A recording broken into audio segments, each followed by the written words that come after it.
अब हम 160 किलोमीटर पैदल यात्रा करके गांव-गांव जाकर पिछड़े और बिछड़े हिंदुओं को गले लगाएंगे। 20 नवंबर से 30 नवंबर तक हम भारत के हिंदुओं को, सनातनियों को जगाने के लिए और जात पात को मिटाने के लिए बागेश्वर धाम सरकार पीठाधीश्वर पंडित धीरेन्द्र शास्त्री ने बागेश्वर धाम से लेकर ओरछा तक 160 किलोमीटर की पदयात्रा करने का फैसला किया है।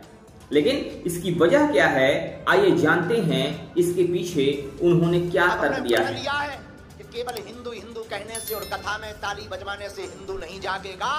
हमसे बड़े बड़े लोग तो मिल लेते हैं, छोटे लोग भी मिल लेते हैं, पर गांव के लोग हमारे पास नहीं आ पाते हैं। इसलिए अब हमने प्रण लिया, जो हमारे पास नहीं आ पाता, अब हम 160 किलोमीटर पैदल यात्रा करके गांव-गांव जाकर पिछड़े और बिछड़े हिंदुओं को गले लगाएंगे। 20 नवंबर से 30 नवंबर तक हम भारत के हिंदुओं को, सनातनियों को जगाने के लिए और जात पात को मिटाने के लिए, भारत के इतिहास में क्रांति करने के लिए 160 किलोमीटर की हम पदयात्रा करेंगे, जो बागेश्वर धाम से लेकर ओरछा तक जाएगी। लाखों सनातनी हिंदू, उनका उद्देश्य, हमारा उद्देश्य सिर्फ इतना है, हम हिंदू हैं और हिंदुस्तान हमारा है। एक नहीं कर रहे हम पदयात्रा, पहली तो बागेश्वर धाम से ओरछा तक, दूसरी कर रहे हम दिल्ली से वृंदावन तक, तीसरी कर रहे लखनऊ से अयोध्या तक, चौथी कर रहे बेलूर से तिरुपति बालाजी तक। जब तक जिएंगे गांव-गांव जा करके जात पात को मिटा करके हम भारत को भव्य बनाने का संकल्प दिलवाएंगे।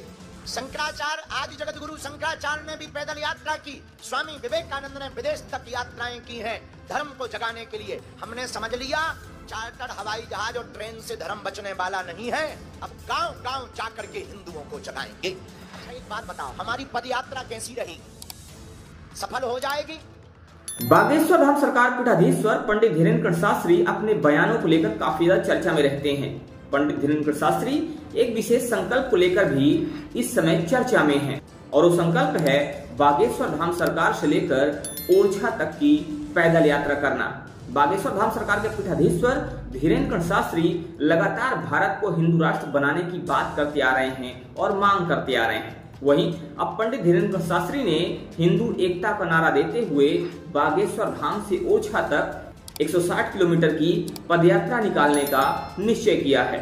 इस यात्रा को लेकर पंडित धीरेन्द्र शास्त्री ने शेड्यूल भी जारी कर दिया है। सबसे बड़ी बात यह है कि यात्रा में शामिल होने वाले अनुयायियों को पहले से ही रजिस्ट्रेशन करना होगा। इसके बाद वे थाली, कंबल और बिस्तर के साथ यात्रा में चल सकेंगे।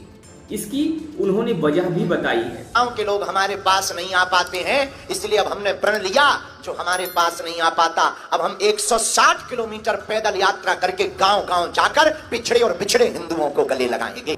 पंडित धीरेन्द्र शास्त्री बांग्लादेश में हिंदुओं पर लगातार हो रहे अत्याचार को लेकर अपनी बातें रखी हैं। उन्होंने कहा कि बांग्लादेशी हिंदू अत्याचार होने पर हिंदुस्तान आ जाएंगे, मगर जब हिंदुस्तान में हिंदुओं पर अत्याचार होगा तो वो कहाँ जाएंगे। इस सवाल को एक बार फिर उन्होंने अपनी यात्रा के संकल्प को बताते हुए दोहराया है।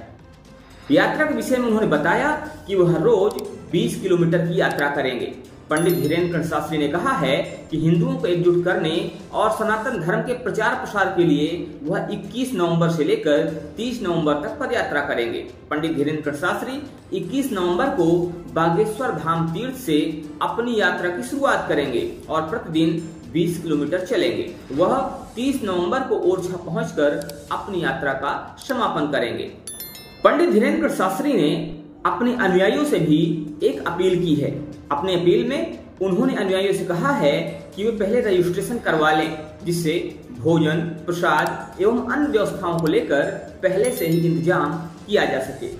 धीरेन्द्र शास्त्री ने यह भी कहा कि जो अनुयायी 8 दिनों तक यात्रा में साथ चलेंगे वो अपने साथ कंबल, बिस्तर और थाली जरूर लाएं।